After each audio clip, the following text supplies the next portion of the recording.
এটা একটা প্রবলেম আছে, যে কোনো আত্মীয় স্বজনের বিয়েতে যখন যাই আমার ওই গান প্লে করে বলে যে ভাই একটা পারফরমেন্স। উৎসবের মধ্যে মানুষ সেটাকে যদি প্রপার সেলিব্রেট না করে, সিনেমাকে যদি সেলিব্রেট না করে, তাহলে তো সেটা গণমানুষের সিনেমা হবে না। আমরা যখন ট্রেলারটা দিয়েছি, আমরা কিন্তু ইচ্ছা করে, আপনি যদি খেয়াল করেন, আমরা ইচ্ছা করে যে জিনিসগুলো নিয়ে সাধারণ দর্শকের কোনো ধরনের কনফিউশন অথবা কোয়েশ্চেন আসতে পারে, আমরা ওটা ট্রেলারে রেখেছি, আমরা কিন্তু হাইড করিনি।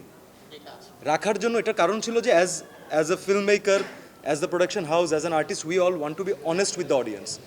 অসম্ভব ভালো লাগছে, কারণ আমার এর আগে একটা দুইটা বিয়ে বাড়িতে বাজানোর মতো গান ছিল, তো প্রবলেম হতো যে মানে এটা একটা প্রবলেম আছে, যে কোনো আত্মীয় স্বজনের বিয়েতে যখন যাই আমার ওই গান প্লে করে বলে যে ভাই একটা পারফরমেন্স। হ্যাঁ, এটা খুবই একটা অস্বস্তিকর পরিবেশ। তো আমার মনে হয় সেই অস্বস্তিটা আরেকটু বাড়বে, কারণ এবার আরেকটা গান অ্যাড হলো। But but this is a beautiful thing. আমি সবসময় আসলে এই ধরনের জিনিস আমার খুব ভালো লাগে, কারণ এগুলো না অডিয়েন্সের সাথে খুব ইজিলি আমাদেরকে কানেক্ট করিয়ে দেয়। তো অডিয়েন্স এনজয় করছেন, গতকালকে দেখলাম হলে মানুষ নাচছেন। তো এটা তো একটা ফেস্টিভ মুড, রাইট? ঈদ হচ্ছে সবচেয়ে বড় উৎসব। তো উৎসবের মধ্যে মানুষ সেটাকে যদি প্রপার সেলিব্রেট না করে, সিনেমাকে যদি সেলিব্রেট না করে, তাহলে তো সেটা গণমানুষের সিনেমা হবে না।